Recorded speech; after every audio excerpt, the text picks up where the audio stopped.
সালটা ছিল 1992। ঘটনাটি ঘটেছিল আমার ছোট মামার জীবনে। আজ আমি সেটাই তার জবানিতেই তুলে ধরছি। লেখক মাহমুদ আল নূর কাব্য। রাত তখন প্রায় 3টা। আমি গভীর ঘুমে আচ্ছন্ন। হঠাৎ ফোন এল।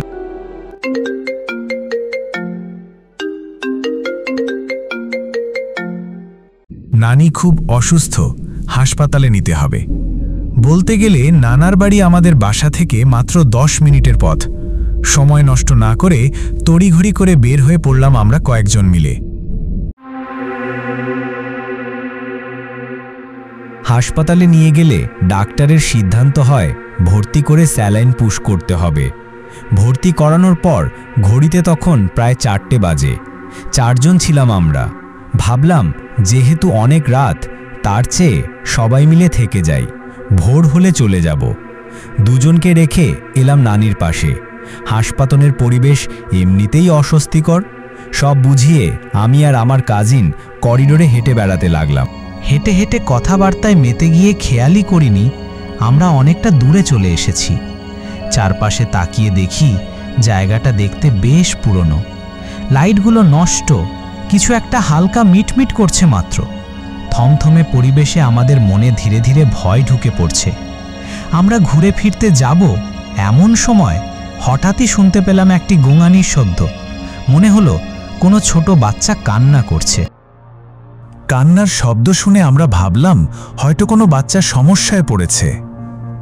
2 জন একসাথে থাকায় সাহস করে রুমটার কাছে এগিয়ে গেলাম। জানালার ভাঙা গ্লাস দিয়ে উকি দিতেই দেখি 2টো জলজলে লালচে আলো। পুরো রুমটা অন্ধকারে ঢাকা, আর সেই আলো আসছে একটি জোড়া চোখ থেকে। সেই চোখ দুটি আমাদের দিকে বড় করে তাকিয়ে আছে। চোখের আকার সাধারণের চেয়ে অনেক বড়, রক্তে লাল হয়ে আছে। তার হাতে একখানা ছুরি, যার মাথা দিয়ে টপ টপ করে রক্ত ঝরছে। রুমের ভেতর আরও 3 জন ছিল। 2 জন ছিল সেই একই রকম ছুরি ও কাঁচি হাতে, আমাদের দিকে ক্ষুব্ধভাবে তাকিয়ে আছে। আর মাঝখানে একটি ছোট্ট বাচ্চা শুয়ে আছে অপারেশন টেবিলে। মনে হচ্ছে তার অপারেশন চলছে বা হতে চলেছে। দৃশ্যটা দেখে আমরা যেন একদম স্ট্যাচু হয়ে গেলাম। মুখে কোনো শব্দ নেই, পা যেন এক জায়গায় আটকে গেছে। কারা যেন জোরে পা চেপে ধরে রেখেছে। আমি মাদ্রাসার ছাত্র ছিলাম। সূরা কিরাত কিছু জানতাম, পড়ার চেষ্টা করি, কিন্তু মুখে শব্দ বের হচ্ছিল না। সেই বিশাল দেহী ছুরি ধরা লোকটি ধীরে ধীরে এগিয়ে আসছে আমাদের দিকে। ভয়ে চোখে পানি চলে আসে। মনে মনে আল্লাহ আল্লাহ করছি।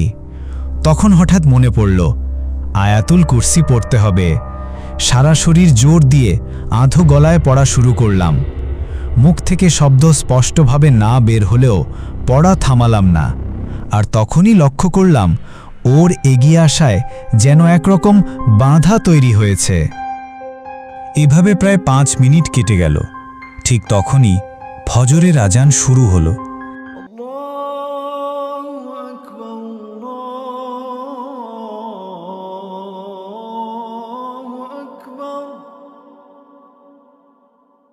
এক মুহূর্তেই সব কিছু যেন স্বাভাবিক হয়ে গেল। না কোনো লোক, না কোনো রক্ত, না কান্না, না বাধা। আমরা ঠিক আগের জায়গাতেই আছি, কিন্তু চারপাশ একদম নিস্তব্ধ। দৌড়ে ফিরে এলাম নানির কেবিনে। 2 জনের মুখেই ভয় জমে আছে তখনও। সকালে সাহস করে আবার সেই জায়গায় গেলাম। হাসপাতালের একজন কর্মচারীর কাছে জানতে পারি রুমটা বহু বছর আগেই বন্ধ করে দেওয়া হয়েছে।